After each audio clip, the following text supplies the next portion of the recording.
Welcome to the Book Buzz Show with Cheryl, where we dive into the captivating world of books. Here at the Book Buzz Show, we encourage you to make your pages turn with joy and immerse yourself in a magical literary experience. Enjoy the show. Welcome to the Book Buzz Show with Cheryl, where we dive into the captivating world of books. Here at the Book Buzz Show, we encourage you to make your pages turn with joy and immerse yourself in a magical literary experience. Enjoy the show. Welcome to the book.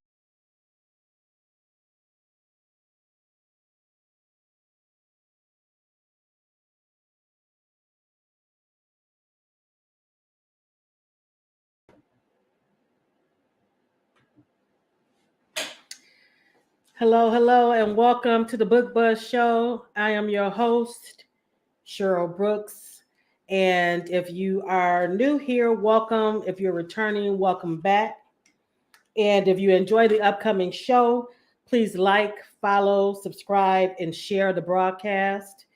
Also, for those who are new to the Book Buzz Show, we are now a podcast. So you can make sure to follow us at the Book Buzz Show with Cheryl, wherever you get your podcasts, and you can listen to us when you're on the go. Also, this episode is being brought to you in partnership with Black Odyssey Media. Make sure to check out their roster of authors at blackodyssey.net. All right, and tonight I'm happy to announce that I am speaking with K.D Richards, and we are talking about her book, and the cover is on the screen, Catching the Carling Lake Killer. That's a tongue twister. Catching the Carling Lake Killer by K.D Richards. And for those who are watching, the book cover is on the screen for you. All right. And let me just give you a little bio about KD. Daphne du Maurier, and I hope I'm pronouncing that correctly, award finalist. K.D Richards writes pulse-pounding romantic suspense and thrillers.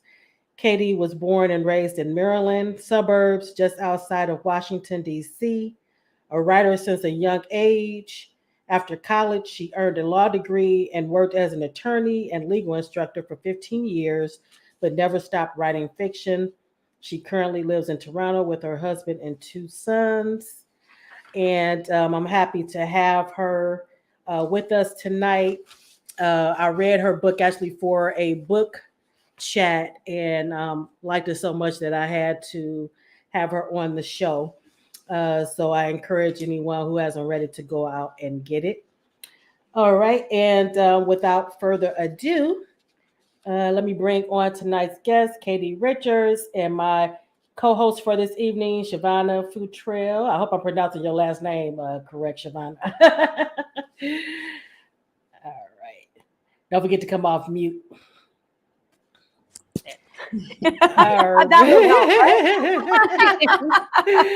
All right. And let me get these going so people know how to get in touch with you. Oh, great. Looks like we have a couple people in the audience as well. Hi, Miss Tony. How you doing? Mama Tony is in the audience. Hey, Mama Tony. Hello. Mama Tony, if you haven't read this book, make sure you get it because it is a good read. No pun intended. Hi. All right. All right, so we go get right into it. Put my glasses on so I can see what I'm doing. Okay, K.D, I know I gave a little bio just now, but can you tell us more about your professional writing journey, like how you started out from then to now, and did you start out traditionally or independently? Yeah, I started out traditionally. I think pretty typical writing journey, and started writing when I was pretty young, fairly young. And then, life takes you in a different direction. So I ended up going to law school and practicing law for many years, 16 years, before then life took me in a different direction. So we moved to Toronto. My husband's from the Toronto area. Okay. And while I was getting the kids enrolled in school and getting everybody settled, I wrote the first West Investigations book and thought might be good enough to actually show somebody. So I did, and I sent it off to Harlequin. I had been reading Harlequin since I was too young to read Harlequin. Right, same here. Right, like we all do. You can add stealing your mom's Harlequins. And so I sent it off to Harlequin, fully expecting to get hopefully to get a nice rejection, an encouraging rejection as opposed to just no. Right. But I was shocked, surprised. They liked it and they made me an offer and they asked if I had thought about making it into a series and actually had. I was almost finished the second book in the series when the first one got the contract. So I said, well, give me another month and I might have something for you. So that's sort of how I got started. And I just am so excited and happy and blessed that, they still want to see manuscripts from me and that readers still are reading. Thank you so much, readers. I'm so glad that I, discovered you through the Chicago Book Club, because I love the book. Angela, thank you for joining us. Hello. Hi, Angela. Hello. Now, I think I mentioned this to you before. Quite a few I noticed attorneys become authors. I wonder, what is it about? We all have dads like mine when our parents we tell our parents we want to be writers, and they're like, well, I want you to get a job and get out of my house. Okay, go to law school. Right, go to law school. But that's really that's how that's pretty much what happened. Both my parents are avid readers. My mom is an English teacher. Okay. So that's where part of where it came from. But my dad he had just as many books, if not more, than my mom. So they were both readers, and so that's where I get the love of reading from, and writing bloomed from that. And I wanted to be a writer, and he said, that's kind of a hard road, and you might make it, you might not. It's inconsistent, just like any art, a career in the arts, And he said, if you like writing, lawyers write a lot. He was in HR, so he was, I work with lawyers, they're always writing stuff. Go be a lawyer. So I thought, okay, he's practical. That makes sense. Right. I could write and make money and have a job, put it in my head. I think maybe that's how we all. It's a lot of us. I've noticed that too. A lot of lawyers are. A lot of writers become lawyers. Mm-hmm. I think you make like my fourth or fifth one so far. Yeah, I know a lot of us. I know secretly toiling away. And David Baldacci was a lawyer. So now that when we thought he could do it, we were like, okay. Right. And we all jumped in and we're like, we're going to be the next Baldacci. Hello, Sharon. Welcome. Thanks for joining us. Let's see. We have Tiff out here. Good evening. Hi, Thank Tiff. you for joining us. Ya? Good evening. Now, how do you balance home life and work life as far as being a writer? Yeah. I mean, I think like as well as anybody, some days it's not balanced at all. Some days it's better balanced. I mean, I have a tendency to be in my own head anyway. So if I'm reading or writing, but even reading more so, it's hard to kind of, you have to bang on the door and say, it's time for you to focus on something besides you know, Right. words. Mhm. But my family's good. Well, I have teenagers and preteens. So they don't care. They're just like, as long as there's food in the house, you can do what you want to do. Like I said, we prefer you are out of the way, right? So they give you your space. Yeah, exactly. So they're like, whatever, you know. I have two sons. They're boys, so every once in a while, every so often, they'll stick their head in the room. Oh, she's still alive. Okay, that's it. You know? But my husband's good at like, all right, I haven't seen you in like 3 days, you know. Can you? Can we do something? Right. Can we go out of the house? Can you put the book down now? So he's good at reminding me. That's Yeah, important it's because a balance. you haven't eaten, right? Right. Well, that's I've never been good at that anyway. Remembering to eat and kind of take care of yourself when I get involved in things.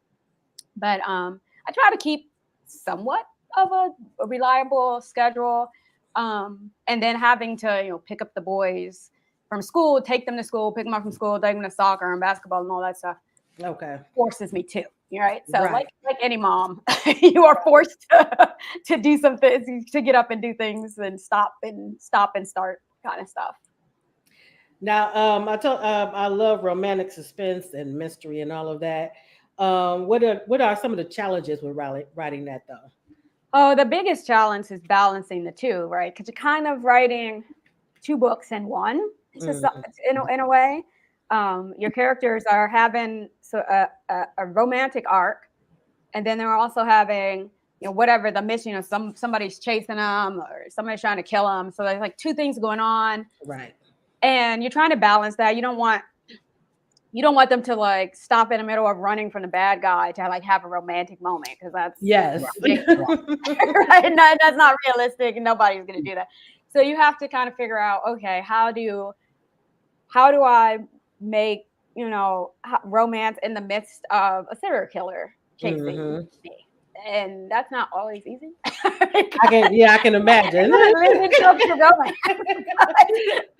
I enjoy it. It kind of it works to my attention span because I got a lot of different things in one book. So I never get bored or lose attention, right? Because I'm skipping around. So yeah, I can see how that can work. Hello, Myra. Thank you for joining us this evening. Hi, Myra. Okay, so what do you like most about writing in this genre? I like writing in general. I like just getting lost in like the story. Because while you're doing it, it's very real. It's like these people exist in your head and they're doing these things, and it's fun. You do things like you would not normally do in real life, and be the gunslinger or whatever, throw a punch and all of that kind of stuff. So that's what I like, coming up with creative new things to have my characters do, and have them be people. It's almost like meeting people that you wouldn't ordinarily meet because they're not in your universe. I don't know that many PIs or reporters chasing the bad guys and that kind of thing. So it's fun to step be in that world for a little while. Yeah. Yeah. I've heard actors say that too about acting. Yeah. Yeah. Now, do you watch any other like classic or modern mystery shows? Oh gosh, yeah. I mean, I watch a lot of them. Really, I love. Same here. I mean, say classic, like, and I think a lot of writers do, because every time I mention this, the other writers are like, "Yeah." The Murder She Wrote. I watched them. Yeah, me too. I've seen all of them. I still come on TV. I have that channel just so I can watch Murder She Wrote. So I do watch those. I like true crime documentaries. I like a lot of, not all, but a lot of the what do they call them? The not PI, but like the police procedures. Police, right? But the kind of procedural, like FBI. Okay. And well, I'm trying to think of the ones. I'm not a big fan of Law and Order. which I think a lot of I'm surprised. and, a lot of lawyers have said that. And I'll tell you why. A lot of lawyers don't like Law and Order because you know too much about the law, and Right. all you can see is like the places where they're skirting. And I get it. Like if they did it the way you have to, you're supposed to do it in court, it wouldn't be fun. Right. Right. And it's definitely not. It's definitely not as fast as it is when you. Yeah, I practiced law for a while. I usually bundle it into 16, but I practiced law for a while, and I taught for a while. Taught law and I legal writing, and I had a class. It was always the best class for me because I like to watch the students' faces. I taught foreign lawyers who were coming to train in the U.S. And I would always have a class when I would show a clip from Law and Order where what Sam Waterston, I can't remember his character name, but the attorney would like jump up and he's yelling at the judge. And I would ask him, what do you think happened? What do you think would happen if you did that in a courtroom? And they would be like, oh, it's legal advocacy. And I was like, you would go directly to jail. That's what would happen. The bailiff would put you in handcuffs and haul you to jail. You can't jump up and start screaming. Like that does not happen. So, anyway, we got off track a little bit, but I do love Law and Order. But I can see that though, just like with any profession, and then you see it portrayed on television or in the movie, and then you're looking for little things like, okay, are they gonna stick to this? Yeah, and and it's like you look at it and you're like, oh no, you can't do that. I mean, I kind of have that same problem too with some of the police like FBI. I love the FBI Most Wanted, right? Because they kind of stay away from a little bit from the law, but the FBI, the first show, not the spinoffs, I don't love that one because I'm like, FBI probably does that, but it's questionable and shouldn't be. Like all I can think of is like, this is what I would argue if I was,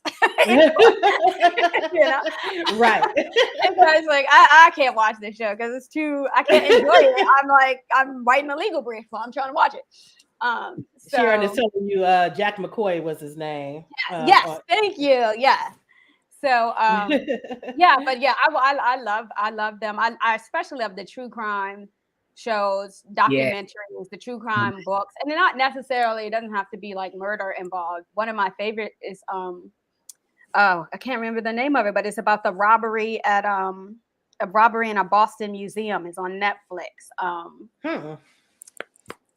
don't think I've seen the preview. So I can't remember. It'll come to me. This is a robbery or something like that. I don't think that's exactly right. But anyway, it's about a famous robbery at a Boston museum whose name I also can't remember right now. I love that one. You know what? I wonder was that portrayed in a movie because it sounds familiar. Been portrayed in a music, but what I saw was a documentary. I don't watch a ton of TV, but when I do, it's like I'll watch all weekend and I'll binge watch. Right. And I was one of my binge watching. Okay. And I was like, it's very interesting because they never solved it. It was like it's supposed to be one of like the biggest art heists in the U.S. Supposedly, and nobody knows where the art went. Nobody knows for sure who did it. There's like speculation and stuff, but it happened, in the 80s sometimes, and to this day, they're not sure. Who did check it out. I love documentaries, and that sounds interesting. Oh, this is a robbery. I think it's something like that. The world's biggest art heist. Yeah, that's what it is. This is the robbery. This is the robbery. Yeah. But yeah, I found that really interesting. I find those kind of like mysteries. It's just like the books, right? It's just like the mystery books. I find them very interesting, although I do prefer them to be solved. But, right. Yeah. And Mama Tony is saying Under the Cover of Darkness is her next read. Oh, great. Thank you. And somebody was talking about that when we were in the chat too, Under the Cover. Under the Cover of that's the one right after Catching the Carling Lake. Oh, okay. Yeah. Hi, Jennifer. Thank you for joining us. Hey, Jennifer. Hi, Jennifer.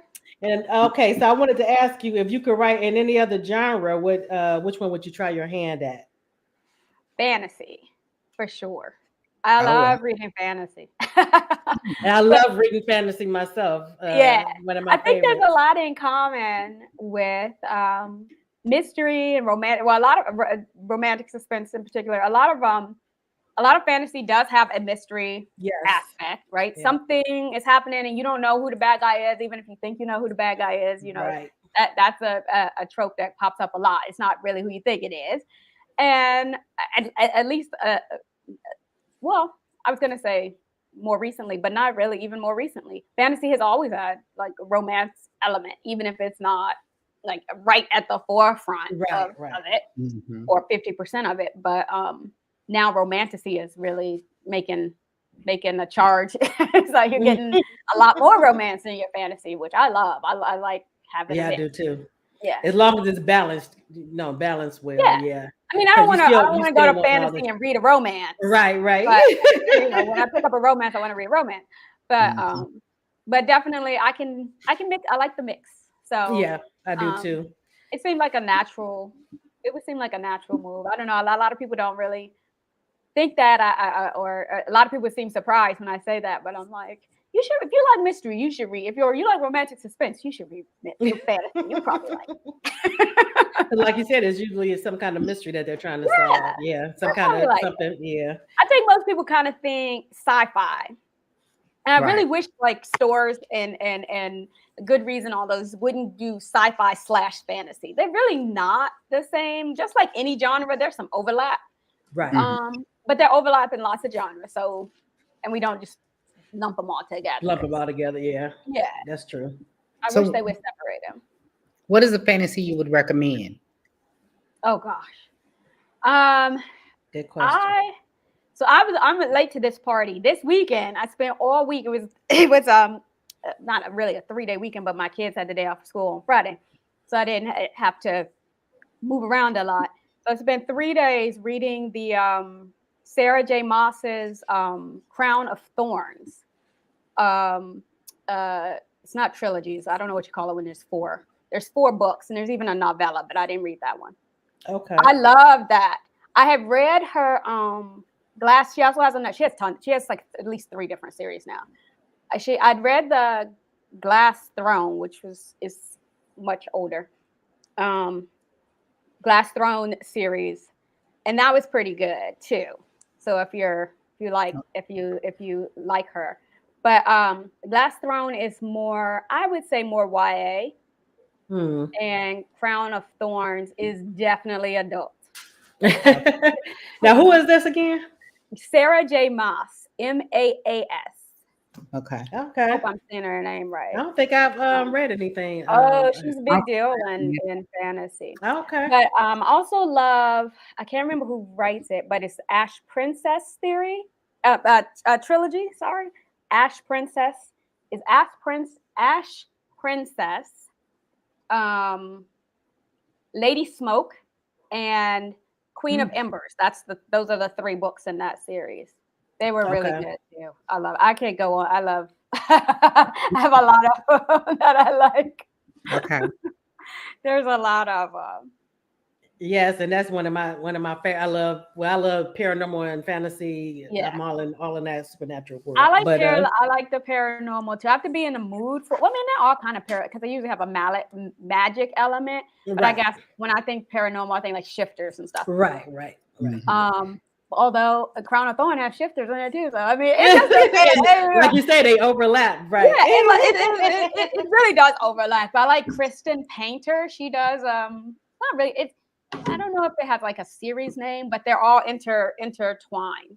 Okay. Not all of them, but she has a bunch of them are intertwined with each other. She's very good. I really like her. I really like her stuff too. Okay, definitely check it out because I'm always looking for new authors in that genre. Yeah. Now, what do you know now that you wish that you knew when you first started out? Oh gosh. That is a good question. That it's both more fun and harder than I thought it was going to be. I mean, it's a real job. It's work, and you have to be really disciplined because there's no boss, you know, Right. sitting over you, and you really doubt yourself a lot, or I do, but and based on talking to other authors, it's there's a lot of room for doubt. Is this good? Is it bad? Is it gonna work? Um, so it's just it's hard. Yeah. It's hard. It's hard, but I do find it fulfilling. I love it. It isn't anything I'd rather be doing. Okay. Yeah. And what Yeah. keeps you motivated in life and in writing? Um, I mean, I guess the usual things. I obviously my family, the desire to to achieve, to write a great book that people like, and then to write another one that, and then write another one, and to keep going, Right, right. and for this to be, a career, a viable career, and to, at the end of the day, feel like I put out some work that people enjoy, and maybe made them think about some things, and if not, the very least made them happy for a few hours. Um, Right. and that I enjoyed, something Right. that I didn't get up every morning and hate going to Right. work, and spend 30 years just trying to get to retirement.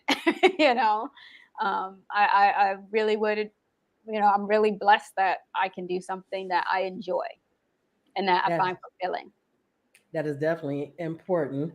Something that we all strive for. Yeah, Yeah. exactly. And not Hmm. everybody, not everybody is lucky enough or has the options to do that. So Right.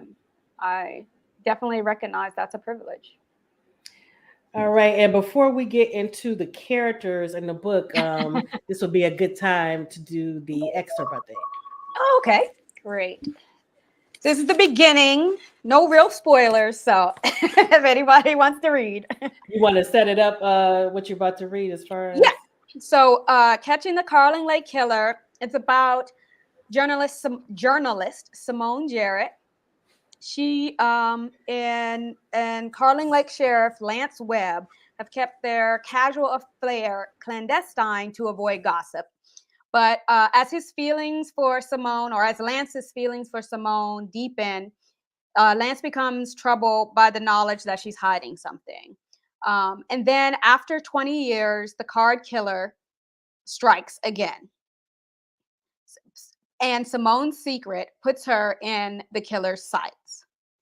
Now the two of them must team up to find the murderer and save Simone's life. So this is the beginning of the book. Simone ambled along the darkened street, the rumble in the sky warning of the imminent storm. But a little bit of rain seemed preferable at the moment to the argument raging back at the tiny house she shared with her mother and her mother's most recent boyfriend.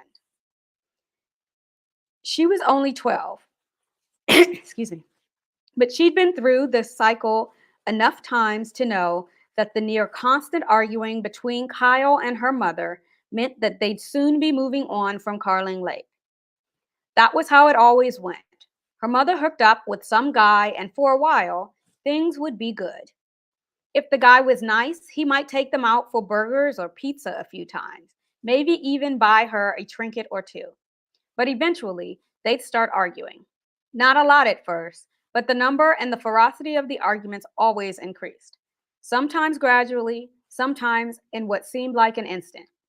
Her mother and the guy would break up, and in a few weeks, maybe a month, her mother would come home and declare that she needed a fresh start. Then off they go to another new town, a new house, a new everything. She hated it, hated the argument, hated changing schools all the time, hated never having any friends. Her mother could be vicious and say things that she was sure she shouldn't hear at her age. Her mother and Kyle were having one of those arguments right now, which was why she thrown the day's clothes back on and snuck out of the bedroom window.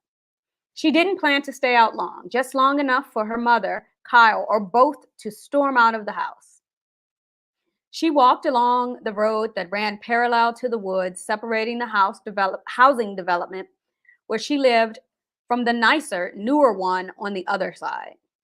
Why did some kids have mothers who picked them up from school, made them home cooked meals, and went to parent teacher conferences while she didn't? She'd asked that question 1,000 times in her short life. So far, she hadn't gotten an answer. Movement in the trees caught her eye. A woman drifted along the time-worn path that had developed as a result of the neighborhood residents cutting through the woods from one development to the next. The woman was some distance away, lurching along on unsteady feet. Simone recognized her as one of the two who shared the house on the corner a block away from where she lived with her mother. It wasn't the first time she'd seen the woman stumbling home drunk. Thunder clapped and fat drops of rain began to fall on her braided hair. She pulled her hoodie up over her head and made to turn away from the woman, back toward her house, when a man stepped from the shadows of the trees. The woman froze. So did Simone. A chill went through her, but it wasn't from the cold or rain. The woman took a step backward, but the man reached out and grabbed her, dragging her towards him. The woman looked scared as Simone felt. She ducked behind a tree, her chest rising and falling rapidly as if she'd just run several miles. She didn't know who the man was, but instinct told her he planned to hurt the woman. She should run and get help, but fear kept her rooted to the spot. The rain fell harder and faster now. She was already soaked through, and if the man and woman were saying anything at all, the storm made it impossible to hear it from where she was. She peeked around the trunk of the tree. The man wrapped something around the woman's throat. A rope. No, it was too thin to be a rope. A wire. He was strangling her. Her heart pounded violently. She screamed for the man to stop, but the sound was whisked away by a sudden thunderclap. The woman must have heard her, or maybe she just sensed her there, hiding among the trees. Their gazes met, and the terror in the woman's eyes was palpable. She thought about running at the man and striking him as hard as she could, but she was only 12. If the woman couldn't fight him off, what chance did she have? A second later, the woman's eyes closed, and she sagged in the man's arm. He killed her. She just watched a woman die. She had to get help now. As if he felt her eyes on him, the man turned. She didn't wait to see if he'd seen her. She darted through the trees, using them as cover as she ran back toward her house. She had to get to Mama, Kyle. They were adults. They know what to do. She was almost there. Then a figure stepped out of the darkness. A ringing wrenched Simone Jarrett from the nightmare. Her first thought was that it was the gardeners that the building management contracted to mow the small patch of land running along the back of the building. They insisted on coming at ungodly hours, and her complaint so far had been to no avail. The shrill sound came again, and she woke up enough to realize it wasn't the lawnmower, but her cell phone. You have to read the book to find out the rest. And that is actually a good scene that you read, because that is actually my favorite scene from the book, because you did such a great job of building that scene as far as the suspense and having it build. And I was like fearful for this little girl. Mhm. And afraid that the killer would see her and all of that. So I was feeling it Thank you. right along. So yeah, that made my favorite scene Thank you. as far as the book. What about you, Shavonna? What made your for your favorite? Well, I did like that scene also, but to be honest, my favorite scene was when I realized that I was right about the killer. Did you figured it out beforehand? Yes. before you got to the end. Good. Well, I mean, Yeah. not good. You don't want to figure it out too soon, but Right. I don't want people to see, but look, I had a little suspect list. I had a little suspect list in chapter 2. I had my suspect. In chapter 8, I was like, oh, this the killer. But she did throw in some red herrings in there. I, We had I hope it wasn't too early for you. At least there's enough to keep you going. But I'm a reader. I like to be able to like at least try, at least have the ability to figure it out. I don't like to when there's no clues or Right. there's just no way to figure it out until you get to the end. I prefer to at least try. Right. Yeah. But yeah, yeah. So that was my favorite scene when I was like, yes, I was right. My husband was like, I figured it out. I got the killer. Yeah, it's like a puzzle. It's like you finally got the pieces of the puzzle together. She tried to throw me off, but I got it. Right, because it was a few times that I was like, okay, it's this person, it's this person.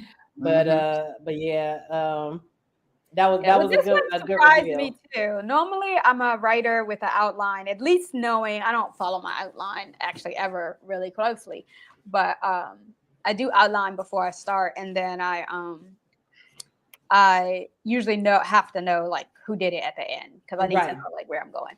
Right. But this one surprised me. I got to the end. I was like, I don't think that's the killer. I don't think the person who I thought was the killer is the killer. So I changed it up, which I rarely do. And it's hard anyway once you write, 200 plus pages and then to change it. Have to go back and make sure that you drop right. Right. But this one, it just kind of naturally flowed that it could be more than one. So I got to choose this time. Yeah, because at first I was like, okay, this one did it then and this one's doing it now. So I had two of them at first. Oh, that could have been a good, I didn't think of that, but that could have actually been a good way to play it too, But such a great job. And now when you, as far as like mysteries, because like with some of the classic shows as well, I believe with Columbo they show you who the killer is ahead of time, and then what I like about it is you get to follow him as he collects the clues and finds out. But like with what we're talking about with Murder She Wrote, you don't find out until I think the end. Yeah. So which one do you prefer? I'm trying to think of someone. I've not watched Columbo enough to like really know. Oh, okay. To know that's one I didn't. I tend to go more towards the female led mysteries, but so I like trying to figure out who did it. Yeah. So knowing at the beginning might not work for me. I'm trying to think if there's ever been one that I was like really good who I knew at the beginning, but still I was engaged. But I can't really think of anything where because you would think that because even with me, I would think that I wouldn't be, but the way they and I think it's because I like as far as the police with them actually doing the police work, the grunt work and putting the clues together. So that part of it works for me as far, even though I know who the person is, right? Yeah. But you're trying to get to where he knows it, the detective. Yeah, I think it would be. Yeah, I mean, I could think of the only thing I could think of, and it's probably tons of them that I just can't think of right now. But there was a I don't know if you watched that. It's a comedy, but it's police procedural, Brooklyn Nine-Nine. I've heard of it, but I haven't watched it. It's hilarious. It's worth watching. But there's an episode where they know who the bad guy is. I'm trying to remember. I can see it is a famous Black actor, and I cannot remember his name right now. I'm terrible with names. But anyway, he's the bad guy, and they know he's the bad guy, and they've arrested him before they actually have the evidence. The detective went out too soon, and because he knew, like he was like, I know you did it, but then he didn't have the evidence to back it up. So they have to get a confession out of him, and it's so I like that one. That was so good. That was the only thing I could think of where like he did it, right? But then you're like, how are they going to get to him to admit it? Because they have to have him admit it because they don't have any other evidence, right? And that was a good. I won't tell you how they did, but that was a good. If you don't watch any other episode, but that was a real good one. If you like mysteries that kind of go backwards. Right. But that's a funny show, and I feel like it's not really procedural, but it's a police comedy. Okay. I don't know if there are tons of those out there, but Yeah, I never watched it. yeah, I I'll didn't check watch it it out when it though. was on. I watched it during the pandemic when like it was like nothing to do but watch television. Right. And my husband suggested it. He's like, "You'll like it. Watch it." So I watched it. What about you, Shavonna? Which would you prefer to find out at the I end? think I would prefer to find out at the end because I'm like I watch our TV stays on the ID channel. And we Okay. watch all of that, and we're always like, Yeah. "Oh, we coming back to you." They ask you questions one time, but we coming back because I think you. I like to. I'd rather wait to the end. I don't know. I'm a little bit of both because sometimes Yeah, I me too. flip to the back of the book and figure it out. I was like, okay, Nah, I I don't will do that though. sometimes. I don't do that. Oh no, I do. I Sometimes did too. I will flip to the back either, especially with a romance, well, with an element of romance, because in a romance, you know it's gonna have a happy ever after. But if I'm like a fantasy and whatever, if I'm like reading the book and I know that I'm into it really because I want these two people to be together. Right. But you know, in fantasy, like it's a big trope. The person who in the first book who you think is the love interest is not really the one. Right. Right. And I'm like, if they don't get together, I don't want to know. I'll flip, and I'm like, okay, I'm gonna pretend like I don't, and I just won't read the rest because I don't want to read the rest of the books because I want them to be together in my head. So it's a little bit of both for me. Yeah, same with me. Myra's saying, she says she Yes. feels that I get anxious to know how it ends. Mm-hmm. Exactly. And I don't like when the ending is not to my liking.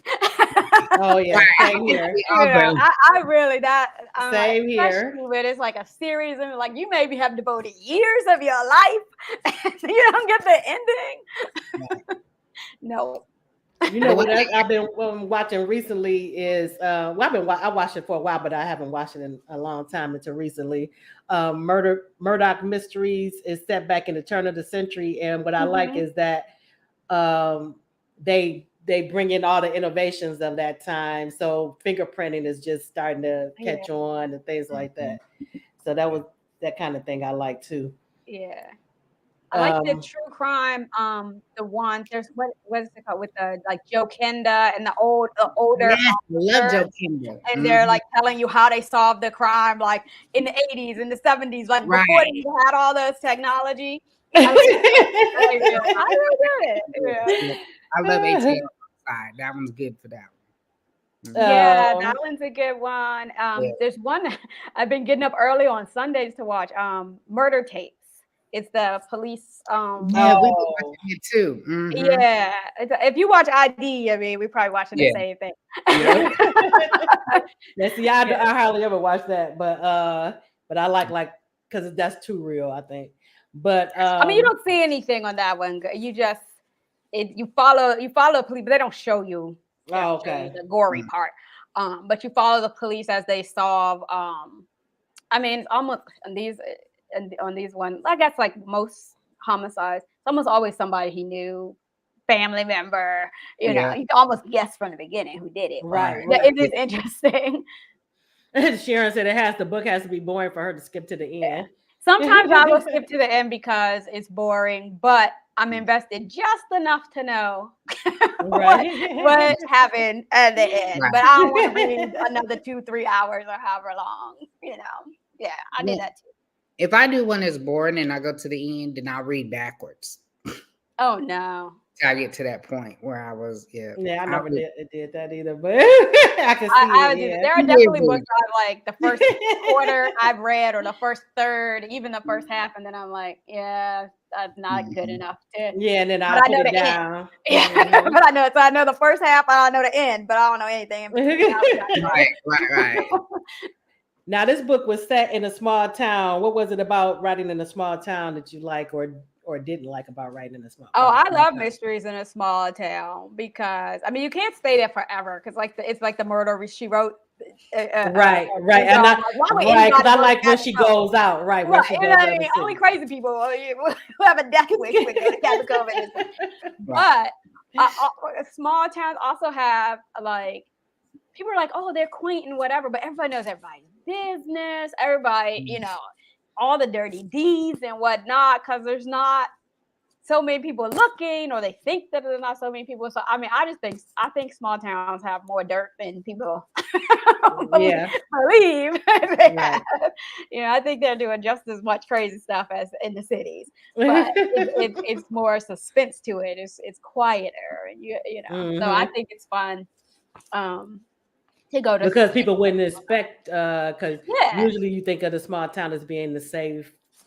Right, when you bring exactly. in- So right. you're already like built in suspense, because if you're in a small town and you're like, it's Carling Lake Killer, well, something is gonna pop off. Right. And you have, this small town, it can only be so many people, there can only be so much, going on. So And I then don't know. I the just felt close like, proximity, but I think that ranches up the intensity, because it's probably somebody that you know. right. Exactly. Yeah. I do like small town mysteries. Now, Yeah, I do too. do you always put the cast of characters in the front of your book? I love that, by the way, because I was all about to write. Harlequins do. I mean, all Harlequin series lines, as far as I know. I've never seen one that doesn't have one, but definitely all Intrigues do. I'm gonna have to all go Intrigues listen. do. I've never seen a romantic suspense. I can't say I've read all the lines, so that probably shouldn't be so broad. But definitely all Intrigues and all romantic suspense. At least the ones that I've seen. Yeah. I've never noticed that, because I had my paper and pencil ready to write down my characters, and I was like, oh, wait a minute. So they right here for me. At least the first 6, 7. The most the most important 6, 7. Yeah.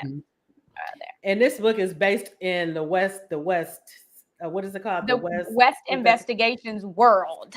Okay. For those who haven't read it yet, so you know it's based on that. The West. I should have said that earlier. The West Investigations is the PI firm, and the first 2, 3, 4 books, are private investigators getting cases and solving the cases, and then we branched out a little bit. Oh, only the Intrigue line put the characters. Okay, I've seen a few romantic suspense, but they might have been older ones. I don't know if they're still doing it. But okay. But sorry, I got to. No, go ahead. I put it up so it distracted you a little bit. What was I saying? The West Investigation. Yeah. And then branched out a little bit, and they have friends who are police officers who, maybe they can't, legally do some stuff. So right. Or the police think that this person is the bad guy, but their detective is not sure, and they want West to investigate. So we pull other people in. That's how I pull other characters in, so it's not just coming from the same group of people. And this one just so happened to be his friend. That's the sheriff. That's the sheriff, right? So and they're all standalone. So you're gonna get you'll see characters from past books pop up, and you'll see characters that are going to have books pop up. But you don't have. You can start wherever, and you'll understand. It'll be fine. I explain it enough that you can go ahead and read. But yeah, this one, Lance I love Lance. Occasionally I fall in love with side characters. I'm like, I know he's going to be for me. And that's how it was for me. For Lance, Gideon, and Sean, I fell in love with them. That's how they ended up. Because you mentioned Gideon to me in the chat, so I have to read Gideon's book too. Yes, I have to go back and finish and reread, and read the beginning. Gideon's of the book is Christmas Data Breach. And but yeah, Lance was a big in a similar way. I needed a sheriff in this small town for shielding her son, which is the 4th book in the series, where and in that case, one of the West brothers is investigating. But it made I had to have a sheriff because it only made sense. There would be local police. And that's how Lance came, and I was like, I really like Lance. He's, he's a great guy. I want him to have a story. So that's how he ended up getting getting his own story. That's how they all they pop into my head, and for some purpose in some book, and I'm like, I think this is a good character.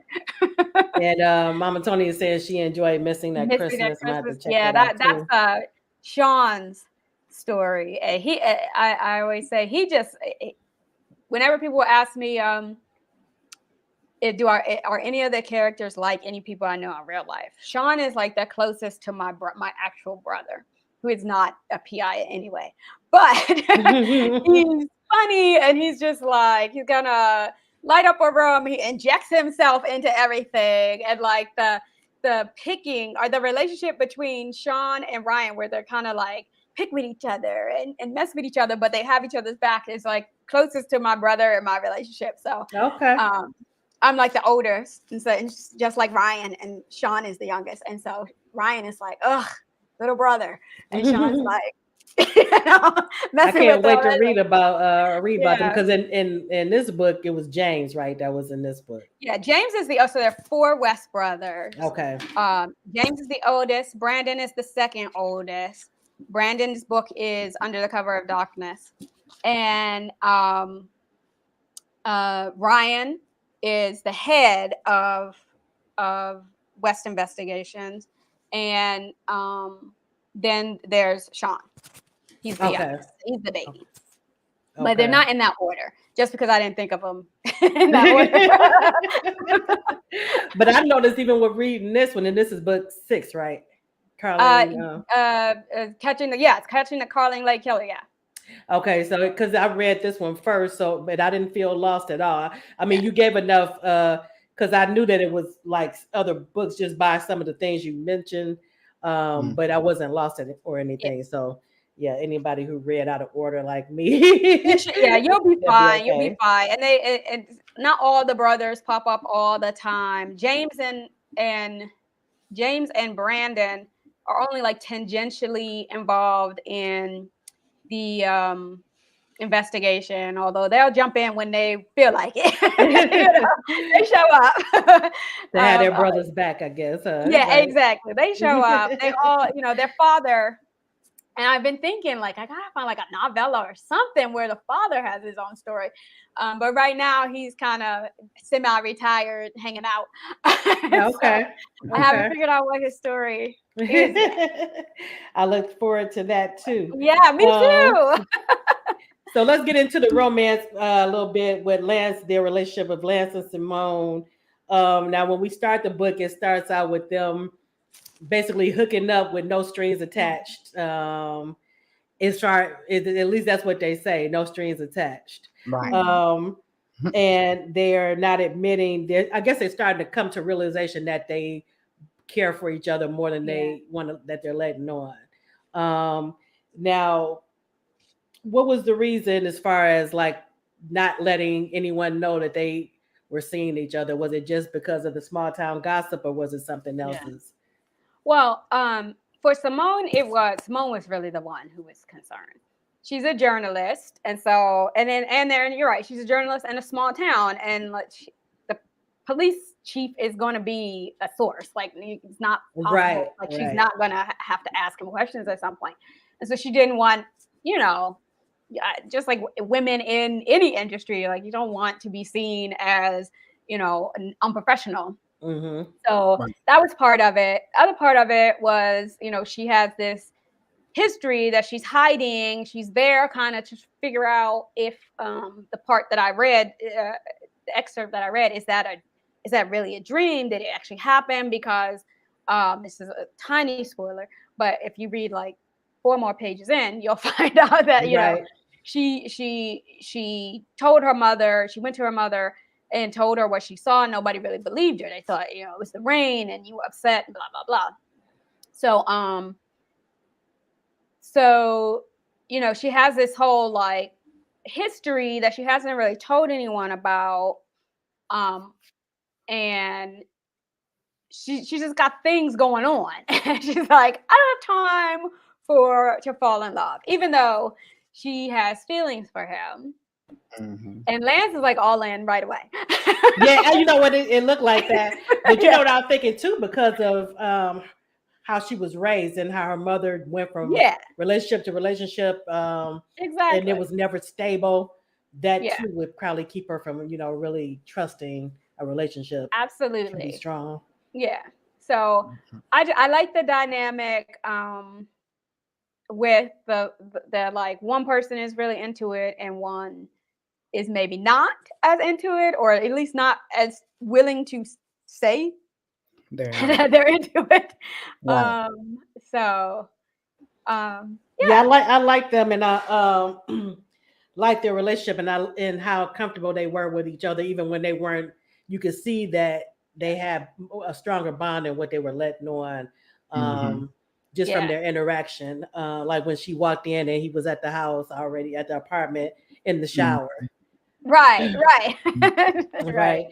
In the banter that they had, I just liked it. And then I think you touched on this a little bit when I was saying that I appreciate that during the intense moments that you didn't stop the momentum of whatever was happening for them to have an intimate Yeah, moment, because I've read yeah, that before where that's happened, so I did yeah. appreciate I don't. Yeah.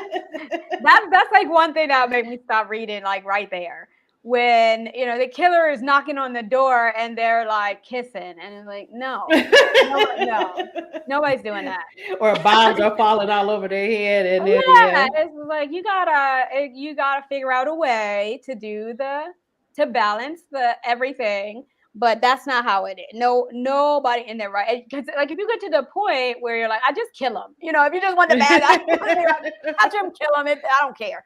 Mhm. Then what's the point to continue to read if you don't even care if the main characters live or not? Right. Right. And that's how it is for me. If you're gonna do like insanely silly stuff, then I don't care anymore, right? I mean, they have to do. I've mentioned before in other interviews that people watch, like they have to do some stuff that, like, I would, if there was a serial killer, I would be locked in my house. I would never leave. Right. But they have to do things that maybe I would not, scaredy cat would not do. Like, go out and try to find the killer. I would not be the one trying to find the killer. As much as I Right. like mysteries and stuff. Mm-mm. Right. And I think I mentioned to you before that that's one of the things that irks me is when they put themselves in harm's way when they know that somebody Yeah, is trying to kill them. right. Now it was believable with Simone because she's an You have to investigative have a reporter. compelling, like, but that's part of like the setup, right? You have to Mhm. have a compelling reason for why they would still go out of their house Right. when someone is after them. Like Right. if their son or their daughter calls and says I'm in danger, like, yes, the mom's gonna be like, I don't care what possibility is out there, Right. I'm going to Right. get In my that kid. case, Okay, that makes right. sense, right? Simone went out, she's a reporter, she's intrepid, she's gonna do what she has to do, but she did the best she could to be safe, short of take bodyguards with her, and she didn't like tramps out there, right in the middle of the night with all the guns ablazing or whatever at her. And then if you get caught, then it's like, okay, well, not the smartest thing, but I can kind of understand Right. it. Yeah. Because I was like, why do you want to stay in your house? To me, Now that really got me when she was I being wouldn't want to stubborn stay about there. staying in the apartment. Yeah. Yeah. Yeah, I mean, sometimes you kind of have to make them do things that aren't terribly smart. Right. But then I think too, she was a little stubborn anyway. She was like, things are Mhm. gonna be my way. Don't tell anybody we're together, don't. But that also makes her feel a little bit real, right? If she's perfect, if she doesn't make mistakes or don't do things that kind of irk you a little bit, I was like, Right. come on, girl. Mhm. Like you a little bit, like then you don't feel like the character's real because you have, we've all read books where you're like, they're too perfect. They never made any mistakes except for the mistakes they had to make. Right. So Right. you gotta have to balance them doing stuff that's a little bit like, Right. And I get it because you do have to have it where they're in a position for something to happen. So I get yeah. that. How did you come up with I like the her watch that was also a flash drive. Those Mhm. things are generally like my husband or my brother. They love gadgets. And so like they know all these kind of like crazy things. And sometimes I just Google. I'm like, what? I mean, how can I, you know, how can I hide this in a Right. way that, you know, works? I think that one I just Google. But a lot of stuff is like my husband and my brother were like, Yeah, I like "Well, that show me idea. stuff." Yeah, I'm well, like, show is me that like something stuff. that's real? That's what I was thinking when I Yeah. read. Yeah. Yeah, it is. It's a real thing. I Mhm. Googled it. It's a real thing. So if you want one. Now, another scene that stood out to me was when and it went to that stubbornness a little bit and as far as her career when Yeah. she wanted to get a better look at the crime scene. So Yes. she snuck into somebody's backyard and went up into Yeah. the treehouse. So Yeah. that told us right there a lot about her character as well Right. and Yeah. how far Yeah. she's willing to go for her job. Right. She's willing to cross some lines, you know, Mhm. not exactly legal to do not exactly legal things. I don't even know. I don't even remember where I came up with that, but I thought it was so funny when I got the idea that like she's in this tree. So, Yeah, and that she gets caught and then Lance catches her. right Like, on right. top of it. That's Yes. the part that's like cute and like he's like, oh, this woman's gonna be the death of me. What did you think, Shavana, as far as Simone and her doing that as far as her character? Yeah, I knew then too that she would do anything to get the story, and that, Right. like she said too, I'll do anything to get it. I don't think I've done anything illegal. She don't think she has, but Right. And like then she she tried has to talk herself it. out of it, like, maybe I shouldn't do this. Right, exactly. Yeah. um, another thing that I loved about the book is you did a great job as far as the action scenes to me. Yes, you did. So intense and just even with the one with that stood out to me was with Simone and Lance when they both were in the truck, the police They were car. being checked. Mm-hmm. Yeah, and they When were they were being both in, chased. yeah, when they were Yeah. chased. Okay, yeah. Yeah. Yeah. And that also let you know how serious the killer was, that he was willing to go after them both Right. at the He same didn't care. time. Right. Mhm. Mhm. Well, Yeah. part of that I think too is like the small town, right? Because if you kill, I guess, in a small town, everybody knows everybody, and you're like invested. You may be more invested than in a big city in like your reputation and like nobody knowing what your dirty deeds are, and like you may be willing to go further Right. than other somebody else who maybe in a big town where you can get lost a little bit easier or move to another big town and people are like no, not that many questions because you maybe don't have as many roots or whatever. Mhm. It's easier to be a serial killer. Right. you know Right in their midst and in their midst. And Right in the middle. when she ended up leaving again out of her and then she ended up in that chase and her phone fell and, and she's trapped. But one thing I will say, when she's in trouble, she will call Lance Yeah. real quick. She was trying. She was definitely not like, oh, I'm gonna handle this on my own. Right. She was trying. Like you could definitely argue like you shouldn't have been out there anyway. But she was a reporter, right? So she wants to get the story. She wants to get the story before everybody else. So she's gotta go do her work. But yeah, she does try to take precaution. And then of course I have to have the serial killer story. Right. I was upset about Juanita. That part was my lighthearted. Oh yeah. Yeah. Yeah. I was like, No. really? That was sad. I mean, it's always sad. Yeah. All of the, none Right. of the That was definitely my heartfelt victims moment. deserve to be killed. But Right. yeah, that one was sad because nothing. Yeah. Nothing she had done. Just Right. like a mistaken identity kind of thing. Right. Oh yeah, that definitely touched me. I'm like, oh my Yeah, goodness. me So too. that fell under my emotional Mine too, yeah. heartfelt moment. Yeah. You did a great job with that too. I'm like, it's just all of it. It was the pacing, the suspense, as far as Thank giving us a you. little backstory on the victims. Through their Yes. investigation, we found out more about them as people. Just a really great job. I was so glad too. I liked Kate's character, Yeah. and she was smart too because she never carried the information on her. So Yeah. yeah. Right. Yeah. She's kind of, in a little ways, Simone's sidekicks. Maybe Simone, Right. if you imagine her as right out of school. Right. Yeah. Right. So yeah, I like Kate.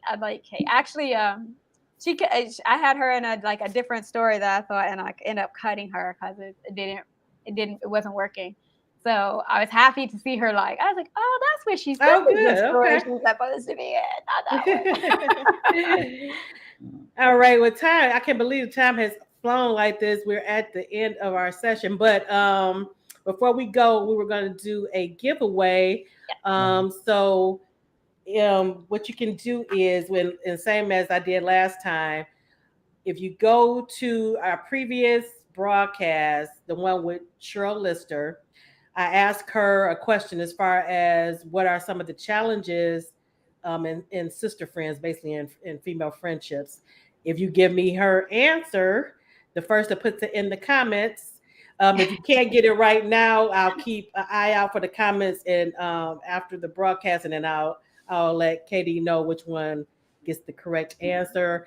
And can you let them know what they're going to win, K.D? They're going to win a copy of the newest A Stalker's Prey. There you go. A Stalker's Prey. It's a good one too. So we're back in New York. That's where West Investigations headquarters is. So we're back in New York with Hollywood actress Bria Baker and Xavier Nichols, who is a former love, who now works for West Investigations. And when he hears that she's being stalked, he takes it upon himself to protect her. Oh, I can't wait. Okay. This was a fun one too. I hadn't done anyone with celebrity. So it was kind of fun to do that. And so you have a chance to win a great prize. So make sure to check out the broadcast with Cheryl Lister and find out what her answer was to the challenges in friendships. Put it in the comments, and I'll keep an eye out and let K.D know. And congratulations to Mama Tony for winning the last giveaway, and she received her prize. So make sure to go to the previous broadcast, and so you'll have a chance to win a book from this amazing series. All right. So anything else coming up that you can tell us about, and any events that you're doing? I don't have any scheduled events yet. The next book out is Stalker's Prey is out. It's February. Yes, out now. And then the next two books are coming out this summer, June and July. And West Investigations. So look out for those. It's Silent Witness and Lakeside Secrets. Okay. Okay. I can't wait. Yeah. I'll let you know when I'm all caught up. And and if you sign up on the website, I send out newsletters to let you know when the pre-orders. I think the pre-orders are up now, but I'd send out no more than once a month. Usually not even that much because I can't get it together. But so you won't get spammed. All right, sounds good. And I want to thank everyone for coming and joining us this evening and for being so engaged. It was a great discussion. Thank you, Siobhan, for coming and helping me out on the broadcast this evening. Thank you for having me. You're welcome. And again, K.D, it was a pleasure speaking with you. And I love the book. And until next time, everyone have a great evening. Thank you. Bye.